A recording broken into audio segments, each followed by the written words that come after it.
Hello everyone. Good morning, सुप्रभात, सत श्री अकाल, आदाब, नमस्कार, जय हिंद, वंदे मातरम।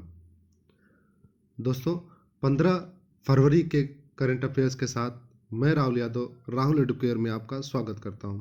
आइए शुरू करते हैं। पहला प्रश्न है, भ्रष्टाचार धारणा सूचकांक 2024 में भारत किस स्थान पे रहा है? तो याद रखिएगा, यहाँ पे भ्रष्टाचार धारणा सूचकांक है। एक्चुअली में ये सूचकांक जो होता है इस आधार पे बनाया जाता है कि यहाँ के जो बिजनेसमैन हैं वो क्या सोचते हैं, यहाँ के करप्शन कैसा है क्या नहीं है, इसीलिए इसका नाम क्या रखा गया है, भ्रष्टाचार धारणा सूचकांक। ठीक ना। तो पिछले साल जो था उसमें भारत का जो रैंक थी वो 93 रैंक थी, है ना। और इस साल जो है इसकी रैंक कौन सी हो चुकी है, 96 रैंक है। इसमें होता क्या है कि जो देश होते हैं उनको मार्क्स मिलते हैं, नंबर मिलते हैं, ठीक ना। और ये नंबर जो होता है एक से लेके एक तरीके से कह सकते हैं 100 तक होता है, ठीक है। लेकिन अगर नॉर्मली देखा जाए तो ये 0 नंबर जिस देश को मिलेगा इसका मतलब वहाँ पे मतलब रहने लायक की स्थिति नहीं है, ऐसे समझ लीजिए। तो इसलिए जो होता है 0 नंबर किसी को नहीं मिलता है, 1 नंबर से शुरू होता है। और 100 नंबर का मतलब ये होता है कि वहाँ पे एकदम करप्शन नहीं है, ठीक ना। तो ऐसी स्थिति में हाईएस्ट नंबर जो गया है वो 90 नंबर तक गया है। यानी कि ऐसा नहीं कह सकते कि किसी भी देश में करप्शन नहीं है। हाँ, रैंकिंग में जो होता है पहले दूसरे तीसरे नंबर पे ऐसे आ जाते हैं। बात समझ में आया? तो भारत का अगर देखा जाए तो भारत का जो रैंक आया है वो आया है 96। और इसके मार्क्स की अगर हम बात करते हैं तो इसको कुल 38 नंबर मिले हुए हैं, जो पिछली बार से कम है, ठीक है। पिछली बार 39 नंबर था, इस बार भारत को जो है 38 नंबर मिला हुआ है। और इसलिए ये भारत जो है वो कितने नंबर पे है, 96 नंबर पे है। बात समझ में आया? तो ये याद रखने वाली बात है कि अब भारत की नई रैंक जो है वो 96 हो चुकी है, 38 नंबर इसे मिले हैं। अगर बात करते हैं पूरी दुनिया की एवरेज मार्किंग तो ये भी बहुत कम है, 44 नंबर है पूरी दुनिया की एवरेज मार्किंग में, ठीक ना। अगर हम बात करते हैं कितने देश हैं तो यहाँ पे कुल मिला के 180 देशों का ये लिस्ट जारी हुआ है। 180 देशों में भारत का जो है वो 96वां रैंक है, ठीक है।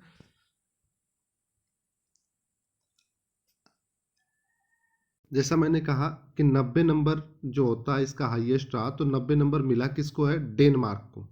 तो डेनमार्क लगातार 7वीं बार, लगातार 7 वर्षों से ये जो है डेनमार्क टॉप पे है। यानी डेनमार्क ऐसा देश है जहाँ पे भ्रष्टाचार पूरी दुनिया में सबसे कम होता है, परसेप्शन, ठीक है ना। तो याद रखने वाली बात है। अगर हम बात करते हैं टॉप 3 कंट्री की तो 90 नंबर के साथ डेनमार्क पहले नंबर पे है, फिनलैंड दूसरे नंबर पे है 88 नंबर के साथ, सिंगापुर तीसरे नंबर पे है 84 नंबर के साथ। तो ये टॉप 3 देश हैं, ठीक ना। ये 3 देशों को चाहे तो आप याद रख सकते हैं, नहीं तो मेनली आपको जो याद रखना है वो भारत की याद रखना है, 96 नंबर, ठीक है ना। इस चीज़ को जारी कौन करता है, इस सूचकांक को? तो एक गैर सरकारी संगठन है, ट्रांसपेरेंसी इंटरनेशनल, ठीक है। ट्रांसपेरेंसी इंटरनेशनल कहाँ की है, जर्मनी की है, गैर सरकारी संस्था है, ये जारी करती है। अगर कुछ और सूचकांक की बात करते हैं, कल भी हम लोगों ने इसका जिक्र किया था, तो याद रखिएगा वैश्विक नवाचार सूचकांक में भारत जो है वो किस रैंक पे है, 39वें नंबर पे है। हैप्पीनेस खुशहाली इंडेक्स में 126 नंबर पे है। ग्लोबल पीस इंडेक्स में शांति सूचकांक में भारत 116 नंबर पे है।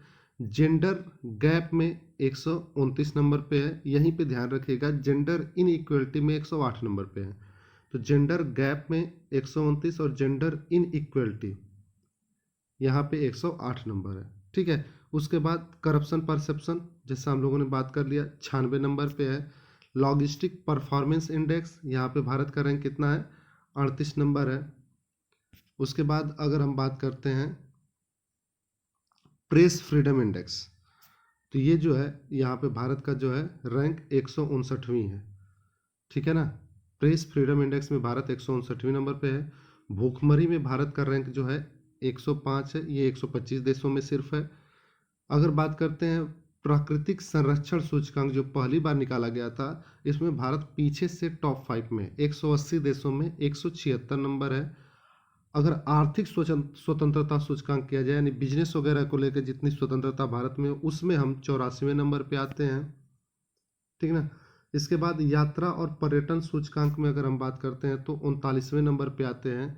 नेटवर्क रेडिनेस इंडेक्स में हम 49वें नंबर पे आते हैं कि हम जो है कुछ सूचकांक में टॉप पे भी है।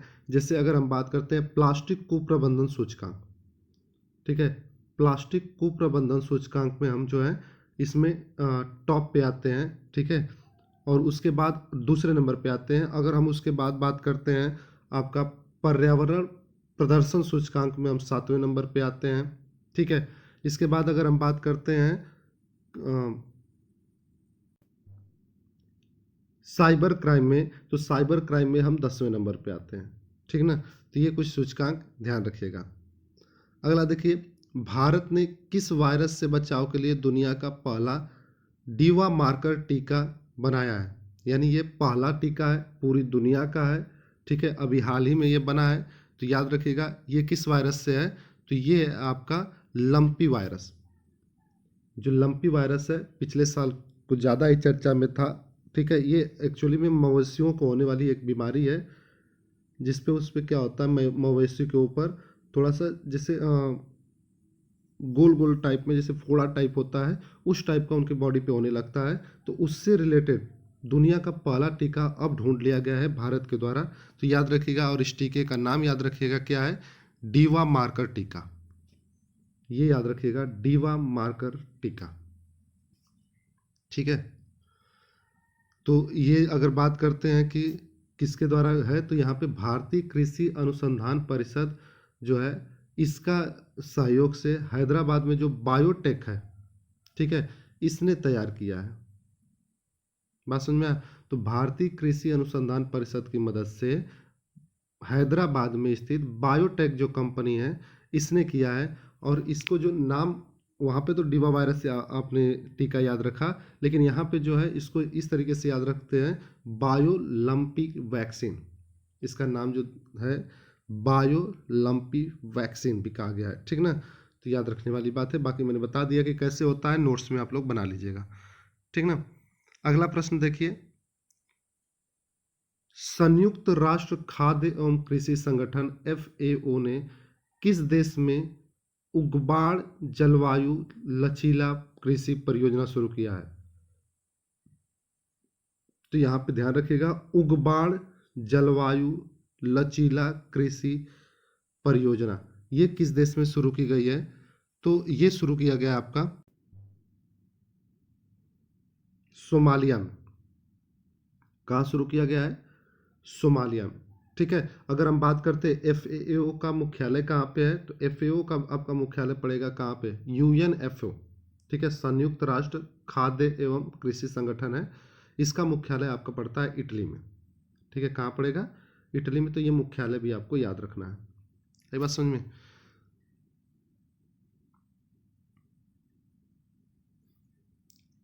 ठीक है। सोमालिया से बात करते हैं अगर हम, तो इसकी राजधानी कहाँ पे है, मोगदिश। मुद्रा सोमाली सिलिंग चलती है। राष्ट्रपति कौन है, हसन शेख मोहम्मद। अगला प्रश्न देखिए, भूपेंद्र यादव ने विश्व सरकार शिखर सम्मेलन 2025 को किस देश में संबोधित किया है। यानी प्रश्न पूछने का मतलब यह है कि हाल ही में आयोजित विश्व सरकार शिखर सम्मेलन, इसका आयोजन किस देश में किया गया है, ठीक है। तो वहाँ पे हमारी तरफ से जो है वो भूपेंद्र यादव जी गए हुए हैं।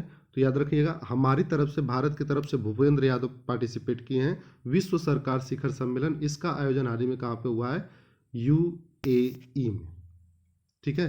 तो UAE में हुआ है, ये बात याद रखिएगा। अगर हम और देशों की बात करते हैं तो अभी हाल ही में फ्रांस में क्या हुआ है, AI समिट हुआ है, ठीक है ना।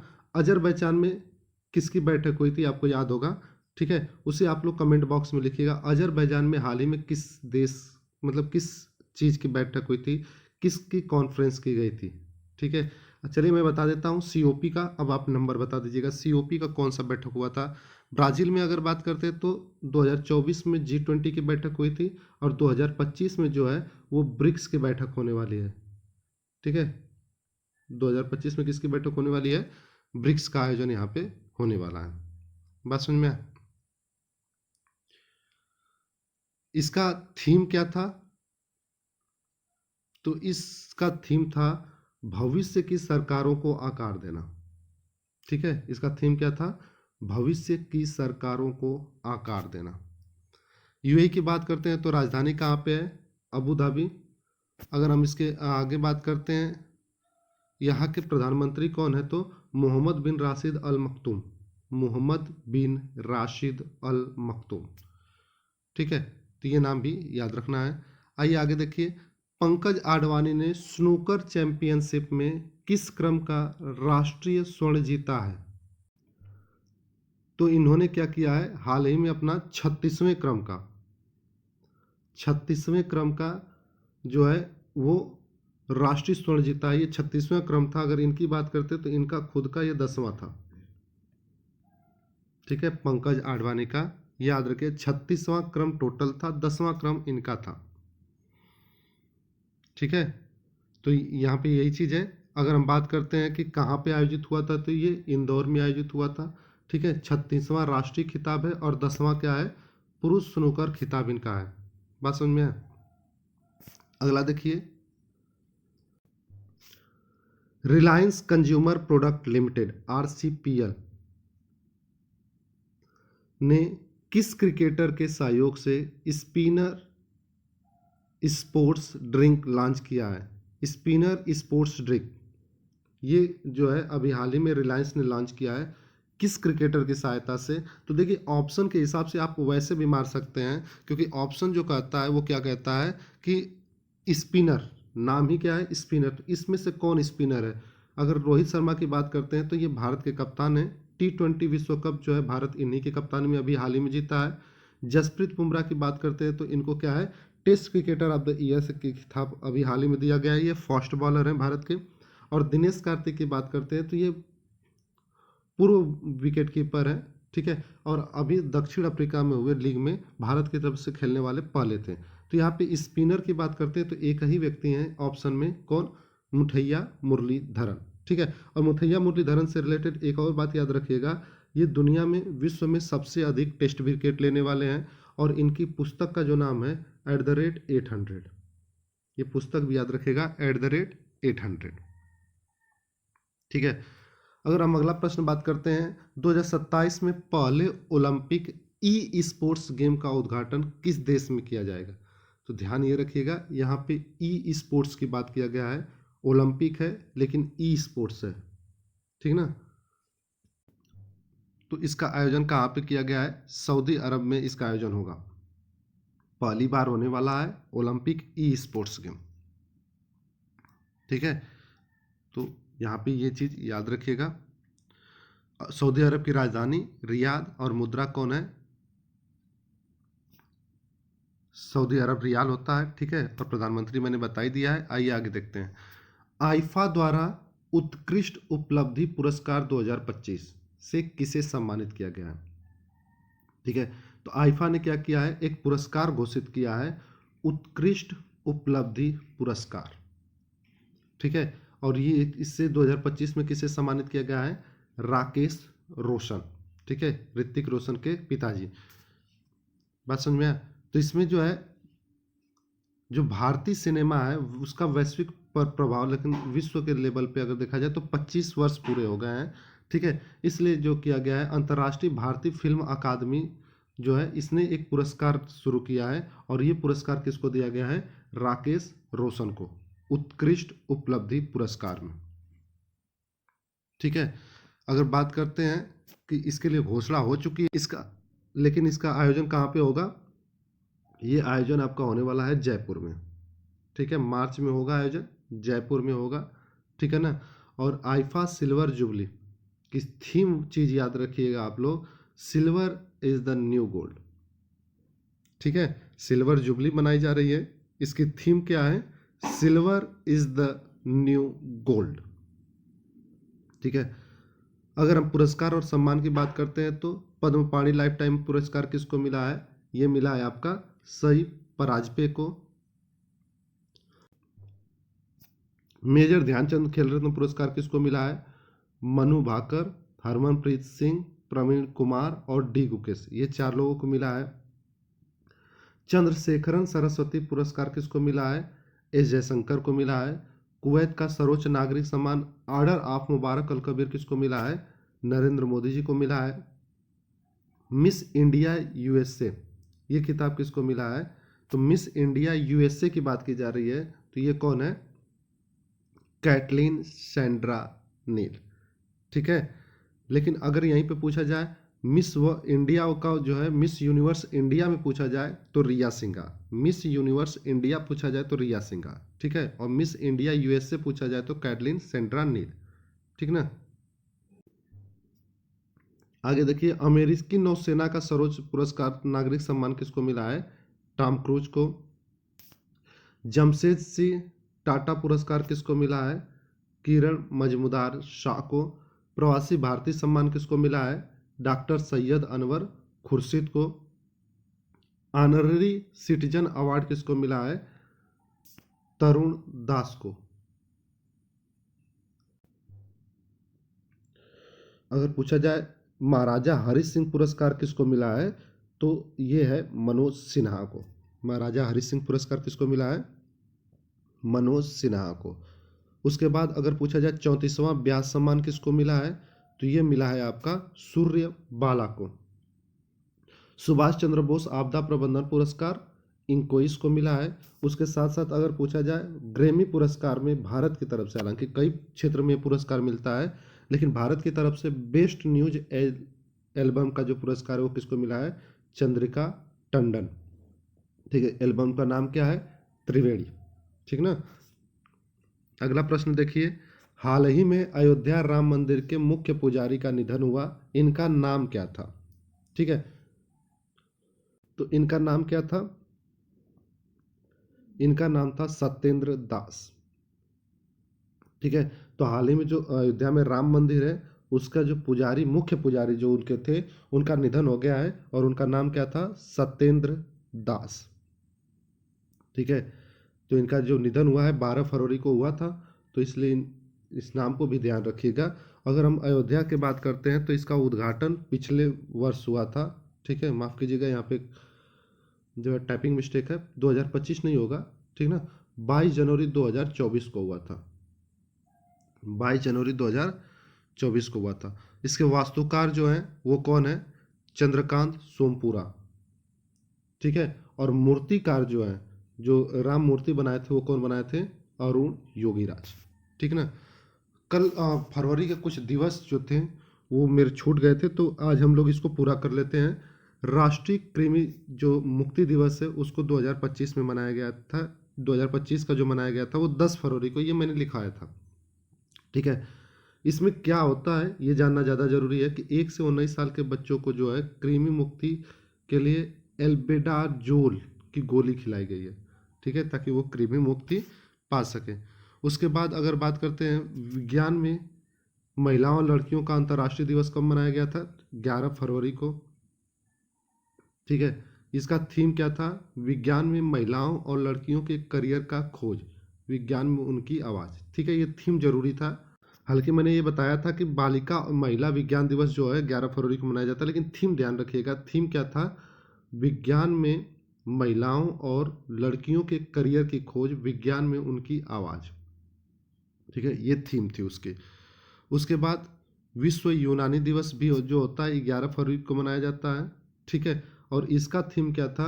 एकीकृत स्वास्थ्य समाधान के लिए यूनानी चिकित्सा में नवाचार, आगे की राह, है ना। उसके बाद बताया जाए आतंकवाद के लिए अनुकूल हिंसक उग्रवाद की रोकथाम के लिए अंतर्राष्ट्रीय दिवस कब मनाया गया? तो ये था 12 फरवरी को। ये मैंने नहीं लिखवाया था, तो इसे आप लिख लीजिएगा 12 फरवरी।